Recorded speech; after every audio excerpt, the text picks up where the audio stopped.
Comment vont les amis? J'espère que vous allez très bien et j'espère que vous suivez avec intérêt tous les épisodes précédents. N'hésitez pas à vous abonner pour profiter des discussions en privé et comprendre mieux, comprendre davantage des points qui vous sont un peu sombres. D'accord? Et surtout poser toutes les questions et être notifié à tout moment que j'ajoute de nouvelles vidéos, de nouveaux cours. Voilà, dans cette partie ou bien dans cet épisode, nous allons parcourir les fonctions de date. Donc, en premier lieu, nous allons voir les fonctions qui vont nous permettre de retourner la date d'aujourd'hui, y compris la date avec l'heure ou la date sans l'heure.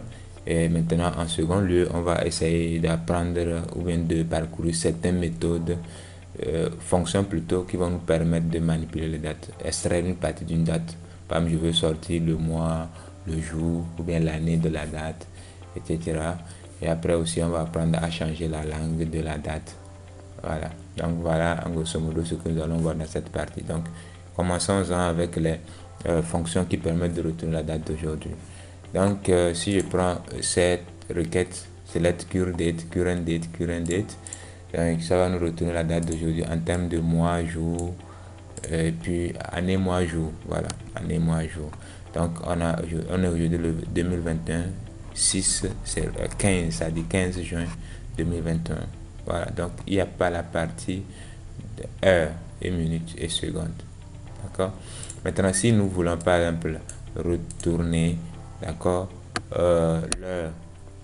l'heure actuelle, alors il suffit d'utiliser current time et puis current time. Donc ici vous pouvez utiliser current time avec parenthèse ou sans parenthèse, c'est la même chose comme current date et current date.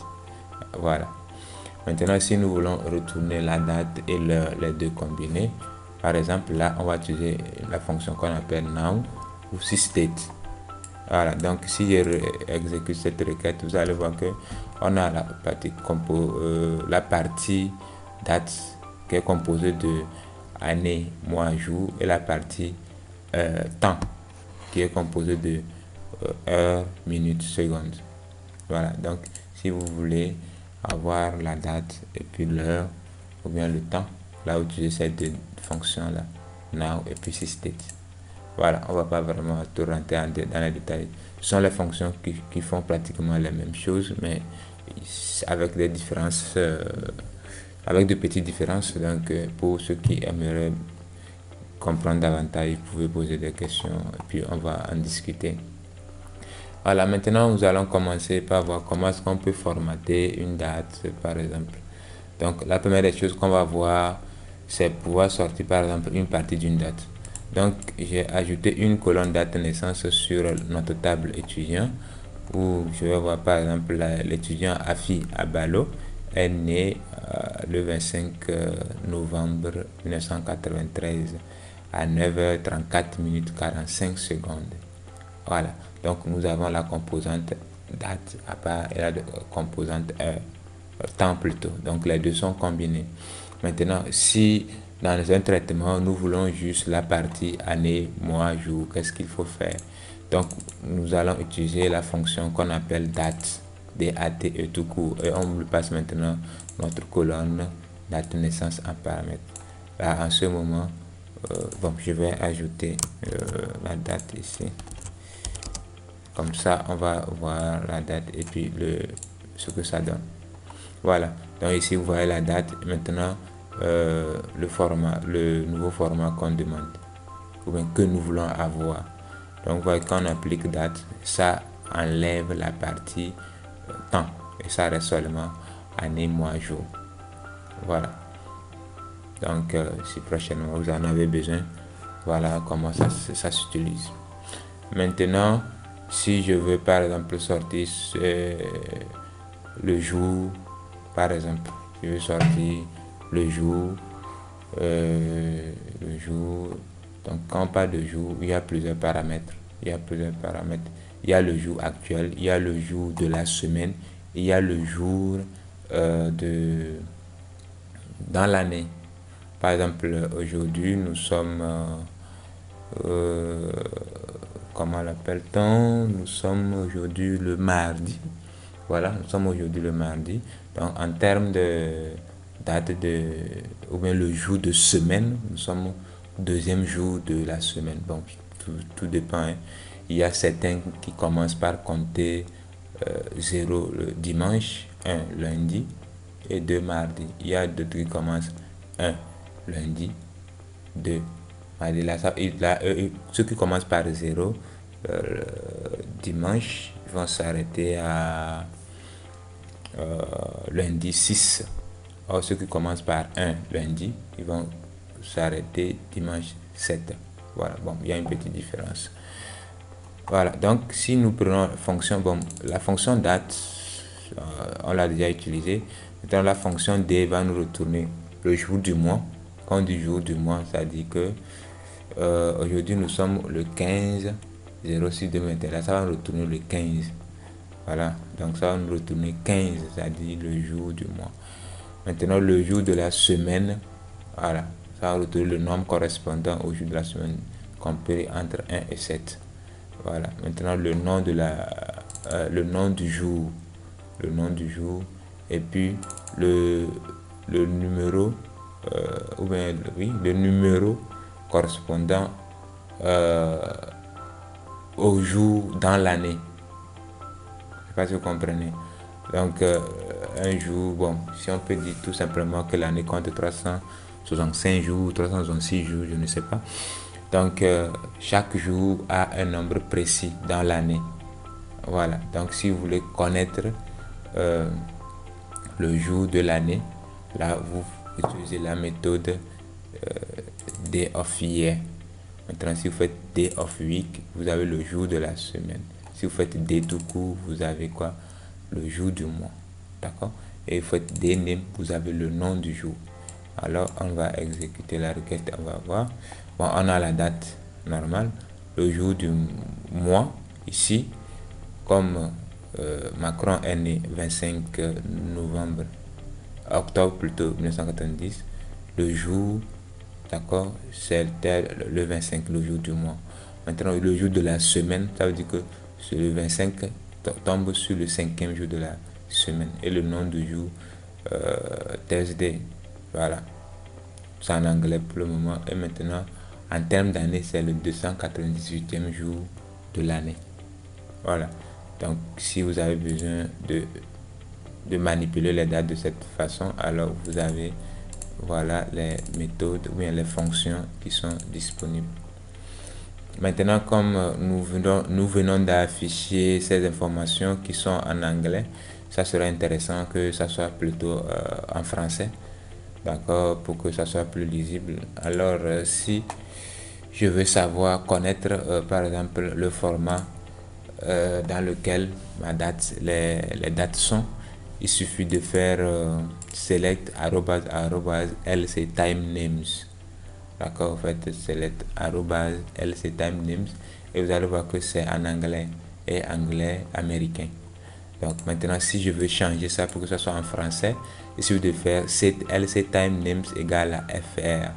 Donc si j'exécute cette requête, et maintenant je reviens ici exécuter cette requête, là vous voyez Thursday, ça devient jeudi. Ouais, jeudi, samedi, puis vendredi. Donc ce n'est plus en anglais.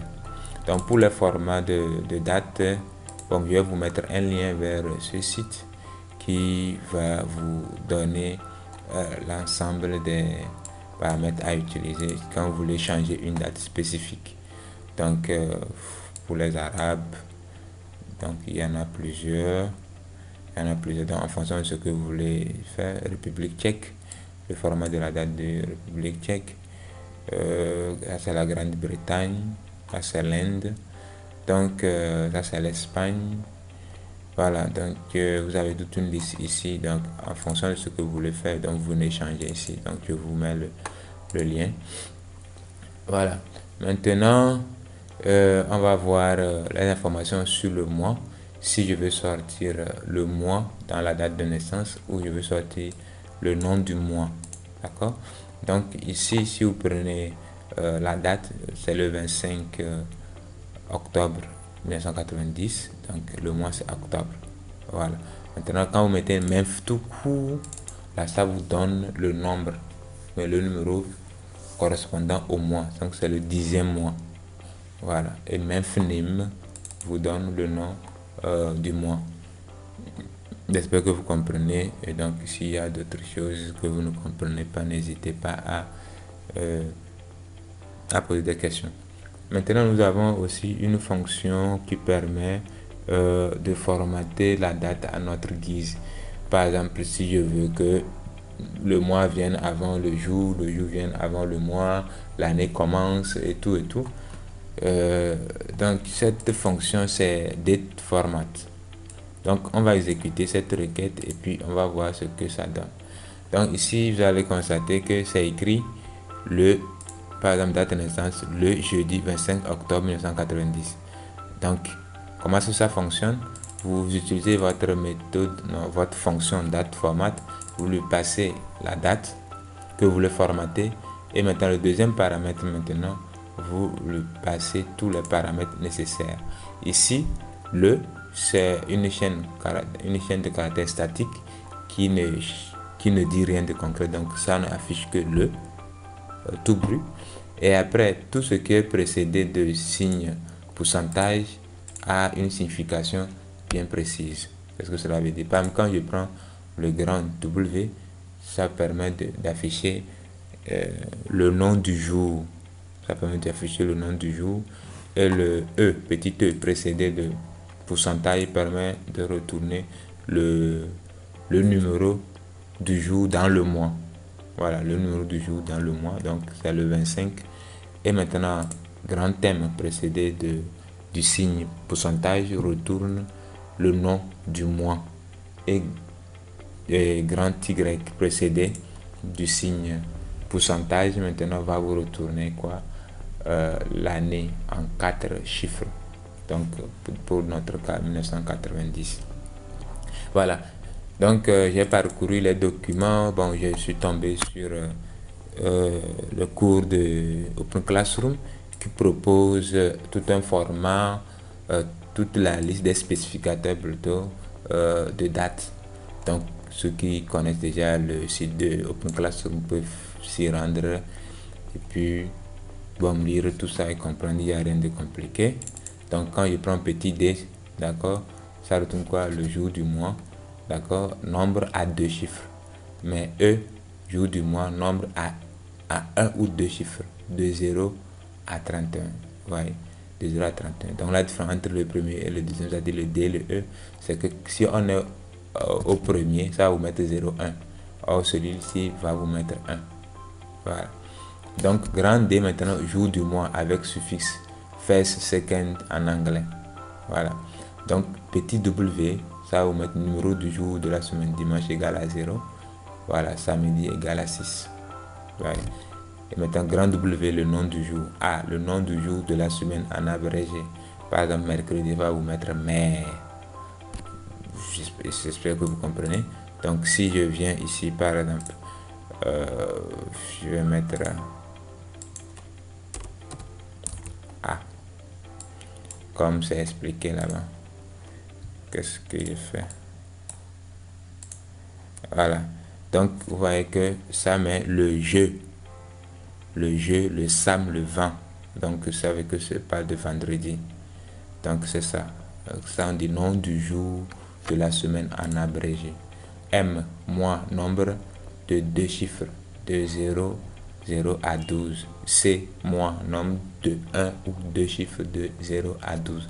Donc, tout est écrit. Bon, je pense qu'il n'y a rien d'extraordinaire dedans. Il suffit de vous rendre sur le site d'Open Classroom. Vous avez tous ces formats. Et bon, vous avez juste à utiliser les spécificateurs que vous voulez. Voilà, je sais qu'il y a beaucoup d'autres choses. Donc, ce sont les plus essentiels à mes yeux que je viens de vous présenter. Si vous avez des inquiétudes, vous avez des choses que vous ne comprenez pas, n'hésitez pas à poser des questions.